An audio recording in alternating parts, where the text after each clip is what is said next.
Hello, good evening everyone. Education but के online platform पर आप सभी का स्वागत है दोस्तों। और जैसा कि आपको याद होगा, आपने कहा था कि सर हमारे लिए रीजनिंग के कुछ नए नए प्रैक्टिस सेट लाइए ताकि हमारी स्पीड बूस्टअप हो सके। तो उसी अपने सिलसिले में आज हम आपके लिए स्पीड टेस्ट, हालांकि देखें कल हम लोगों ने स्पीड टेस्ट 2 कर लिया था और आज हम लोग फर्स्ट करेंगे। थोड़ा सा कुछ इसकी पीडीएफ में प्रॉब्लम आ गई थी, इस वजह से हम लोग बंद नहीं कर पाए थे। तो चलें बेटा, आज के सेशन में शुरुआत करते हैं अपना स्पीड टेस्ट नंबर 2। और जल्दी से अपना पेन कॉपी लेकर तैयार हो जाइए। और मैं चाहता हूं कि सभी विद्यार्थी जल्दी जल्दी प्रयास करेंगे, जल्दी जल्दी कोशिश करेंगे अपनी सवालों का सही आंसर देने के लिए। और ये जो स्पीड टेस्ट वाला प्रोग्राम जो मैं आपके लिए लेकर आया हूं बेटा, ये आपकी आगामी परीक्षाओं के लिए बहुत ही महत्वपूर्ण होने वाला है। अगर आप लगातार जुड़े रहते हैं हमारे स्पीड टेस्ट में और कंटिन्यूटी अपनी बरकरार रखते हैं तो निसंदेह आपकी स्पीड तो मेंटेन होगी ही, स्पीड के साथ साथ आपकी एक्यूरेसी भी बहुत जबरदस्त होने वाली है। वो कहते हैं ना कि गलत आपको क्वेश्चन चॉइस करने में आपको मुश्किल से 10 सेकंड का समय लगेगा कि कौन सा क्वेश्चन आपको पहले करना है और किस क्वेश्चन को छोड़ देना है और किस क्वेश्चन पर आपका कमांड बहुत अधिक है। तो आइए, और वैसे भी मैंने आपसे कहा कि हमारे मोस्टली टॉपिक के वीडियो जिनका बेसिक कंप्लीट नहीं है या जिनको किसी विशेष टॉपिक में कोई प्रॉब्लम है, उसके वीडियो हमारे ऐप पर उपलब्ध है। एजुकेशन वर्ड नाम का ऐप अपने मोबाइल में डाउनलोड कर सकते हैं प्ले स्टोर से। वहां पर हमारे सारे वीडियो आपको लगभग अवेलेबल हो जाएंगे। और नहीं, अगर कुछ वीडियो, हालांकि पेड बैचेस के भी वीडियो हैं, तो कुछ वीडियो आपको जरूर उसके उपलब्ध होंगे। तो आइए आज के सेशन की शुरुआत करते हैं। लेकिन सेशन की शुरुआत करने से पहले आप सभी लोग जानते हैं, अभी तक जितने लोग जुड़ चुके हैं, एक बार लिंक को शेयर कर दो भैया, लाइक जरूर कर दीजिए। आइए जल्दी शुरुआत करते हैं यहाँ पर क्वेश्चन नंबर फर्स्ट से। चलो यहाँ देखो, दिए गए विकल्पों में से विषम शब्द संख्या अक्षर युग्म को चुनिए। आपको विषम संख्या अक्षर युग्म को ढूंढना है। तो आ जाओ बेटा, जल्दी से ढूंढते हैं। देखो यहाँ पर ऑप्शन नंबर फर्स्ट में क्या लिखा है? भेद। ऑप्शन नंबर सेकंड में लिखा है बिखराव। और ऑप्शन नंबर थर्ड में लिखा है पृथक करना।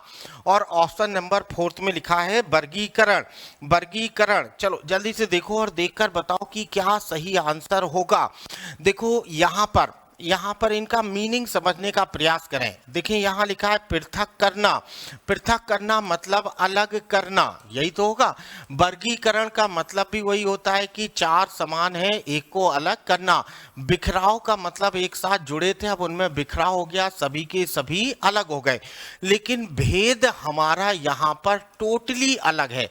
भेद का मतलब होता है किसी चीज का सुराग पाना या किसी चीज को भेदना, यानी उसकी तह तक जाना, है ना। तो यहाँ पर सबसे अलग क्या हो जाएगा? भेद। यहाँ देखें, यहाँ पर हमारा सही आंसर क्या हो जाएगा? भेद। देखो आपको चॉइस करना है यहाँ पर कि कौन सा अलग था। आओ जल्दी से, दिए गए विकल्पों में से विषम शब्द संख्या अक्षर युग्म को चुनिए। चलो जल्दी से यहाँ देखो, यहाँ लिखा है 81:243, 16:64, 25:75 और 64:192। चलो जल्दी से देखो और देखकर बताओ कि इनमें क्या अलग होगा, क्या विषम है। आपको जल्दी से ढूंढना है कि क्या डिफर है। जल्दी से देखो बेटा और बताओ कि क्या डिफर है। चलो आइए जल्दी से यहाँ पर थोड़ा सा ध्यान देते हैं इस सवाल पर। देखें ऑप्शन नंबर ए, 81 × 3 बराबर हो जाता है 243। यहाँ देखो 64 × 3, यहाँ देखें, यहाँ पर 4 × 12 और 6 18 और 1 19, 192। यहाँ देखो लेकिन 16 × 3 होता है 48। तो अलग क्या हो जाएगा? Option number B. देखो सब यहाँ पर अंतिम संख्या अपने पहले वाली संख्या की 3 गुनी लिखी है। अंतिम संख्या अपने पहले वाली संख्या की 3 गुनी लिखी है। तो 3 गुनी का मतलब आप समझ ही रहे हैं कि पहले वाली संख्या में यदि 3 का गुणा करते हैं तो दूसरी वाली संख्या हमें मिलती है। तो यहाँ पर अलग क्या हो जाएगा? Option number B. चलो नेक्स्ट बढ़ते हैं क्वेश्चन नंबर 3।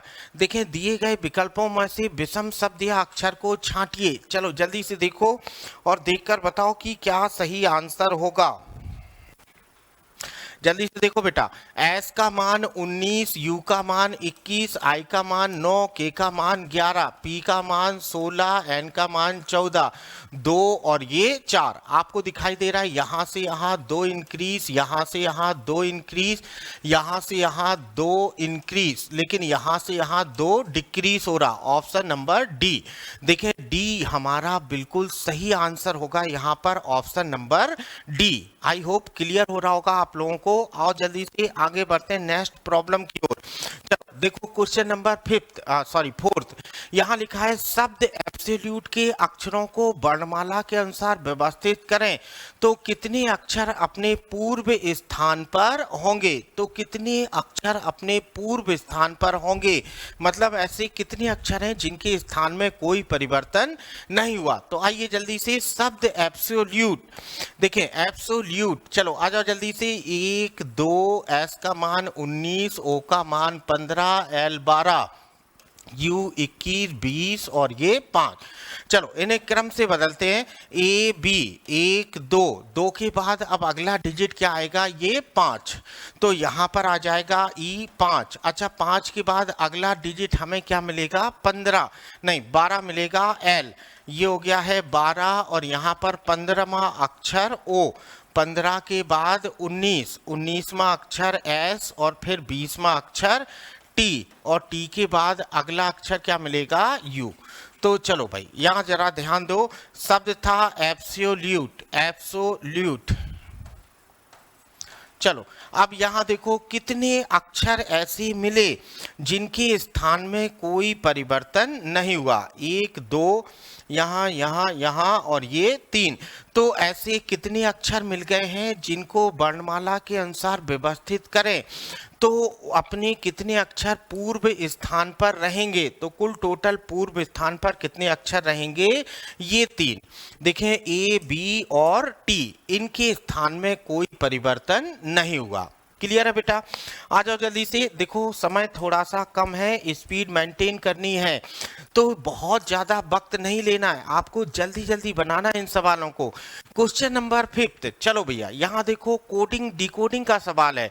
लिखा है यदि किसी कूट भाषा में पेरेंट को BDFGJK लिखा जाए और चिल्ड्रन को MOXQUFGJ लिखा जाए तो उसी कूट भाषा में को क्या लिखा जाएगा। आहा। चलो देखिए इस सवाल में थोड़ा सा कमी रह गई बेटा। देखिए यहाँ पर शब्द नहीं लिखा है तो अब हम लोगों को नहीं पता चलेगा कि यहाँ पर क्या शब्द है। आपसे पूछा है तो उसी कूट भाषा में को क्या लिखा जाएगा। चलो तो यहाँ देखो इसी कूट भाषा में को क्या लिखा जाएगा। तो देखिए यहाँ पर शब्द होगा रीप्रिंट, PRINT। देखो मैं इसको थोड़ा ठीक कर रहा हूँ।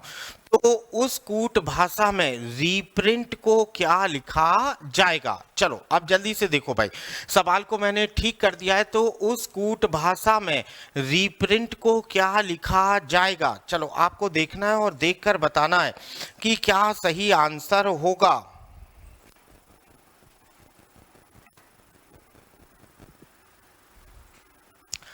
चलो यहाँ जल्दी से देखो भाई और देखकर बताओ कि क्या सही आंसर होगा। तो चलो यहाँ देखो थोड़ा सा ध्यान दें। शब्द लिखा है पेरेंट, PARENT। पेरेंट को क्या लिखा जा रहा है, BDFGJK। तो BDF और GJK यही लिखा जा रहा है। और चिल्ड्रन को क्या लिखा जा रहा है, CHILDREN। चिल्ड्रन, चिल्ड्रन को क्या लिखा जा रहा है, MOX और QUFGJ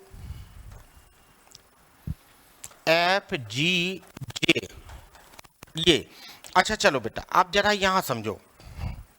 यहाँ देखें पी को लिखा गया है, बी ए को लिखा गया है, डी आर को लिखा गया है, एफ ई को जी, एन को जे और टी को के।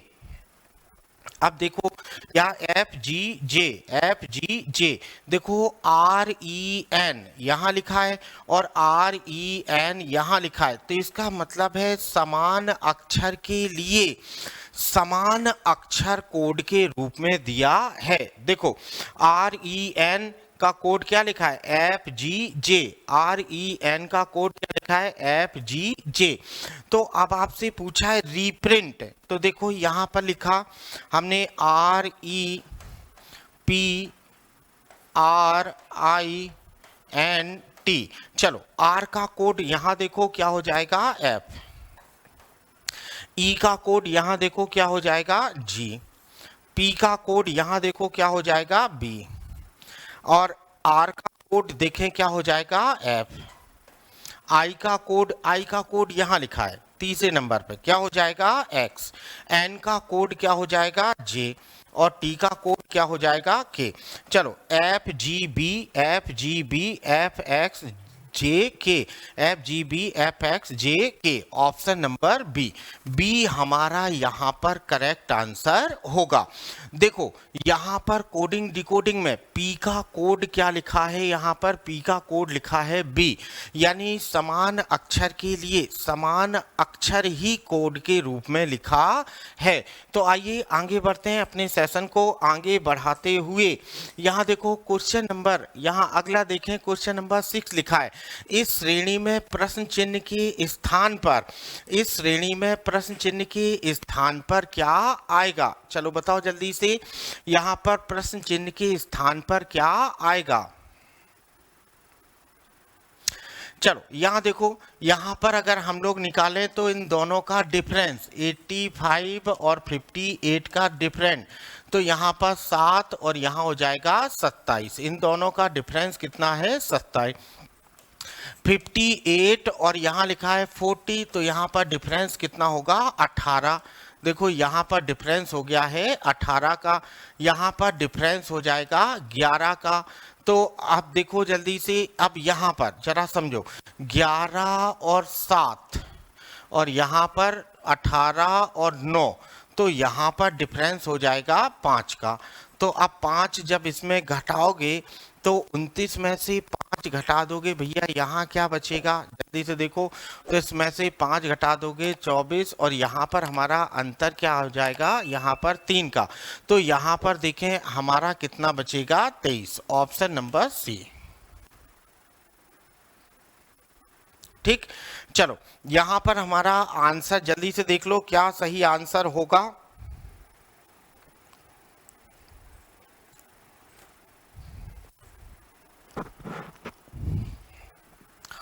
चलो यहाँ पर आंसर कितना हो गया हमारा, 23। यहाँ से यहाँ 3, यहाँ से यहाँ 6, यहाँ से यहाँ 11, आपको पता ही चल गया है। चलो आगे बढ़ते हैं, यहाँ पर आंसर हो जाएगा हमारा 23। चलो क्वेश्चन 7 देखो, अब बताओ यहाँ पर ये हमारी गुणा वाली श्रृंखला है। देखो गुणा वाली श्रृंखला का नियम आपको बताया था, यदि अंतिम तीन बड़े पद अपने पहले वाले पद के दुगने से अधिक दिखाई दे तो वो गुणा वाली श्रृंखला होती है। तो बताओ बेटा ये गुणा वाली श्रृंखला है, जल्दी से बताओ क्या सही आंसर होगा। चलो यहाँ देखो, यहाँ पर यदि हम एक का गुणा करें और एक जोड़ दें, 5 एकम 5 और 1 6, यहाँ देखो 7 दूनी 14 और यहाँ पर जोड़ दिया 3 17। अब 17 तिया 51, 3 का गुणा किए और यहाँ जोड़ दिया 5, 51 और 4, यहाँ पर क्या हो जाएगा 55। चलो 5 एकम 5, यहाँ 2 जुड़ा, यहाँ पर 3 जुड़ा, यहाँ पर जुड़ेगा 4, तो यहाँ 17 तिया 51 और 4 55। अच्छा यहाँ देखो, यहाँ पर हम लोग 4 का गुणा करेंगे और जोड़ेंगे कितना, 5। अब यहाँ पर हम लोग 5 का गुणा करेंगे, यहाँ पर 5 का गुणा करेंगे और जुड़ेगा कितना, 6। तो यहाँ आ जाएगा 1131। देखो गुणा वाली श्रृंखला है बेटा, और गुणा वाली श्रृंखला की पहचान अंतिम 3 बड़े पद अपने पहले वाले पद के दुगने से अधिक दिखाई देते हैं। तो वो श्रृंखला क्या होती है, हमारी गुणा वाली। आगे बढ़ जाएं, आगे देखते हैं नेक्स्ट क्वेश्चन की ओर। हमारा अगला सवाल क्या कह रहा है, 7 के बाद क्वेश्चन नंबर 8। देखो नंबर सीरीज का ये भी सवाल है, कितना आसान सवाल है, आप देखते ही बता सकते हैं। चलो बताओ जल्दी से, 5 10 5 10 5 10 का अंतर दिखाई दे रहा है। चलो बताओ जल्दी से, यहाँ से यहाँ, देखो यहाँ से यहाँ अंतर निकालो एक बार जल्दी से। यहाँ से यहाँ अंतर हो जाएगा 32 का, यहाँ से यहाँ अंतर हो जाएगा 20 का, यहाँ से यहाँ अंतर हो जाएगा 11 का, हुआ ना। यहाँ से यहाँ अंतर हो जाएगा 5 का, तो यहाँ से यहाँ अंतर कितने का हो जाएगा, 2 का। अब देखो यहाँ समझो, यहाँ से यहाँ 12 का डिफरेंस है, यहाँ से यहाँ 12 का डिफरेंस है, यहाँ से यहाँ 9 का डिफरेंस है, यहाँ से यहाँ अब हमारा 6 का डिफरेंस है, तो यहाँ से यहाँ अब हमारा 3 का डिफरेंस होगा। तो यहाँ पर हमारा सही आंसर क्या हो जाएगा, 15, option number D. Number series का सवाल है, देखो अंतिम 3 बड़े पद अपने पहले वाले पद के दुगने से कम है, दुगने से कम है, तो वो जोड़ने वाली श्रृंखला होगी, ना कि गुणा वाली श्रृंखला। ठीक है, आगे बढ़ते हैं। क्वेश्चन नंबर 8 के बाद देखो क्वेश्चन नंबर 9 पर बढ़ते हैं हम लोग। यहाँ देखो, यहाँ निम्नलिखित विकल्पों में से वह शब्द चुनिए जो दिए गए शब्द के अक्षरों का प्रयोग करके नहीं बनाया जा सकता है, जो दिए गए शब्द का प्रयोग करके नहीं बनाया जा सकता है। तो देखें जल्दी से, यहां पर क्या नहीं बन सकता है। चलो यहां देखो बेटा, थोड़ा सा यहां समझो, एक ई यहां है और एक ई यहां है, इसमें ई टोटल कितने हैं, 2। लेकिन यहां देखो इस शब्द में एक ई, दूसरा ई और तीसरा ई, तो निश्चित तौर पर ये वाला शब्द नहीं बनाया जा सकता है। देखो हमारे शब्द में ई कितने दिए हैं, 2, लेकिन यहाँ पर कितना ई लिखा है, 3। तो निश्चित है कि यहाँ पर ये वाला शब्द नहीं बनाया जा सकता है। आपसे सवाल क्या कह रहा है कि यहाँ जो शब्द दिया है उनके अक्षरों का प्रयोग करके इनमें से कौन सा शब्द नहीं बनाया जा सकता है। तो यहाँ पर ऑप्शन नंबर डी हो जाएगा, रिवर्सी नहीं बनाया जा सकता है। चलो आगे बढ़ते हैं नेक्स्ट प्रॉब्लम की ओर। क्वेश्चन नंबर 10 देखो बेटा, प्रयोग करके नहीं बनाया जा सकता है। चलो बताओ जल्दी से, कौन सा शब्द प्रयोग करके नहीं बनाया जा सकता है। तो जल्दी से देखो भैया, यहाँ पर जल्दी ध्यान दीजिए कि क्या नहीं बन सकता है। चलो यहां देखो, समझो इस सवाल को। देखें यहां पर लिखा है आर और यहां पर क्या लिखा है, आर, लेकिन इस शब्द में आर आपको एक ही जगह दिखाई दे रहा है, दिखाई दे रहा है ना। तो भैया यहाँ पर सारे शब्द बन सकते हैं इसको छोड़कर, क्योंकि ऊपर दिए हुए शब्द में आर कितना है, केवल 1, लेकिन यहाँ पर आर कितने हैं, 2। तो निश्चित है कि ये वाला सी वाला शब्द नहीं बनाया जा सकता है। यहाँ पर सही आंसर क्या हो जाएगा, हमारा सी। आ जाओ, देखो बहुत आसान सवाल है और हमें बड़े मन से बनाना है इन सवालों को। जितना ज़्यादा प्रैक्टिस करेंगे उतना कमांड होगा बेटा आपको अपने रीजनिंग वाले सब्जेक्ट पर। और आप जानते हैं प्रैक्टिस में मेक्स मैन परफेक्ट, तो प्रैक्टिस ही आपको परफेक्ट बनाएगी। चलो आ जाओ जल्दी से। 5 मित्र पी क्यू आर एस और टी एक पंक्ति में उत्तर दिशा की ओर मुख करके बैठे हैं। उत्तर दिशा की ओर मुख करके बैठे हैं, एस बैठा है टी और क्यू के बीच में। चलो एस जो है, देखो एस बैठा है टी और क्यू के बीच में, यहां भी बैठा दिया, एस बैठा है टी और क्यू के बीच में, ये हो गया। ठीक। अच्छा, टी और क्यू के बीच में एस बैठा है टी और क्यू के बीच में, और क्यू बैठा है आर के निकटतम बाईं ओर। क्यू बैठा है आर के निकटतम बाईं ओर, तो देखें आर के निकटतम बाईं ओर, ये हो गया। ठीक। अच्छा, क्यू बैठा है आर के निकट, पी टी के निकटतम बाईं ओर है। पी जो है वो टी के निकटतम बाईं ओर है, तो पी जो है वो टी के निकटतम बाईं ओर है। तो आपसे पूछा है बीच में कौन बैठा है, तो बताओ कौन बैठा है बीचों बीच। आंसर हो जाएगा ए। बीचों बीच कौन बैठा है, आंसर ए। क्लियर।